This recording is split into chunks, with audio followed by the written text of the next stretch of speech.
Hi everyone! Today I'm going to show you guys how to make your very own scrapbook style book.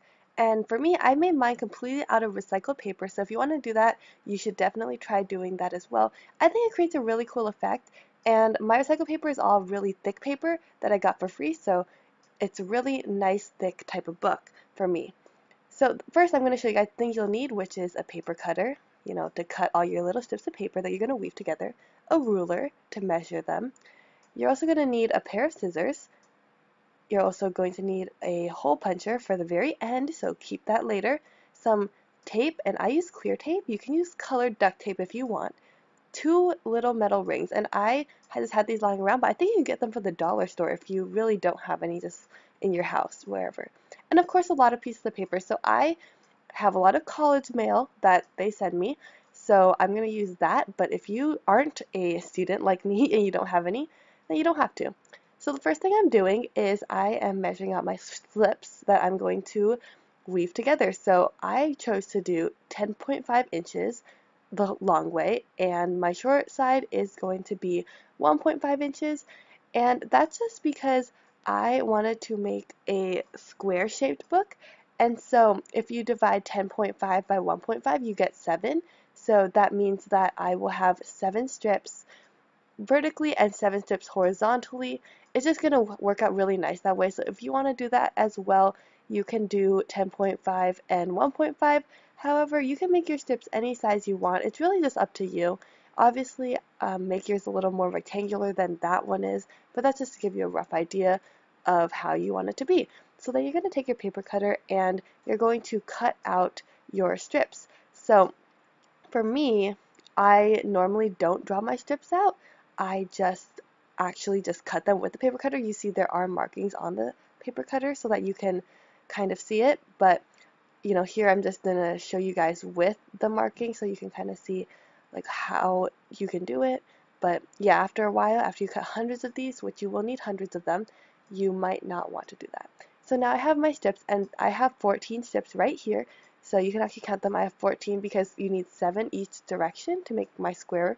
So what you're going to do is you're going to take your 14 strips, all cut out really nice, and you're just going to kind of make them look all different if you want, or if you want them to be all the same color scheme, you can do that too. But my mail was basically just what I had lying around, so it was all different, and I tried to pick colors that were all kind of just bright and colorful and different and going together. So first, what you're going to do is you're going to start by laying them out. So you're going to first lay one horizontally and then lay one vertically, and make sure they meet at the corner very nicely, very carefully, and they are at a right angle.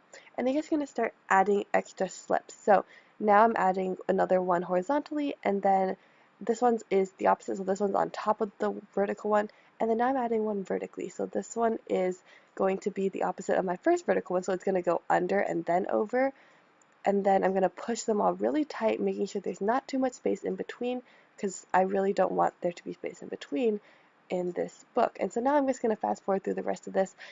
You can see how I'm doing it. I'm going under, over, under, over. I'm weaving, and basically, if you know how to weave, this is just like any other weaving project. And I do explain how to weave in better detail in another video, so I will link that in the description below if you want to see. So now, after you're done, you're just going to push them really close, and you're going to make it about a square shape. And you're going to now take your tape. So, you have the square shape, but it will come out pretty easily. So what I do is I tape up my square, and I take this clear tape and I just lay it on one of the edges, and I kind of don't really measure it. I just put it on and then I cut it at the end, and then I flip it over and I tape the back as smooth as I can, and there will be some wrinkles if you do it like I do, kind of fast. But if you want to do it really slow, like there won't be wrinkles, and you can make it really nice and pretty, especially if you use duct tape, you can do that too. And you want to do this on all 4 sides. So like I'm doing now, just redo the process on all 4 sides with your tape. And just tape it over as nice as you can, cut off the edges, and you should be good. So now you need to punch the holes for you to make your book. So what I am doing is I'm punching 2 holes, and I'm going to mark them with my Sharpie. And I don't think I mentioned to bring a Sharpie before. You don't really need it. You can just kind of guesstimate where to mark your holes. But what you're going to do is you're going to take your hole puncher, and where you marked with your Sharpie, you're just going to punch holes there.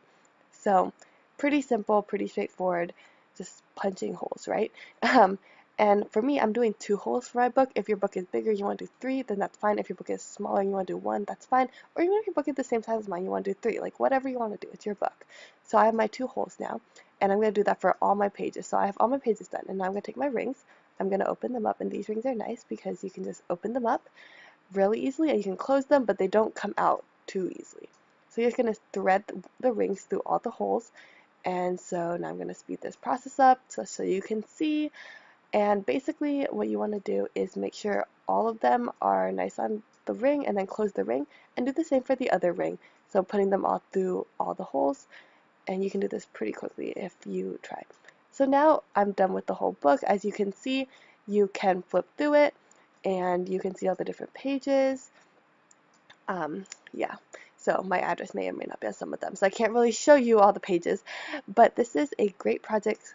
Like I said before, it's super easy, super simple, and it's great for any kind of like scrapbooking type thing you might want to do, especially if you want to make it more personal and make it your own.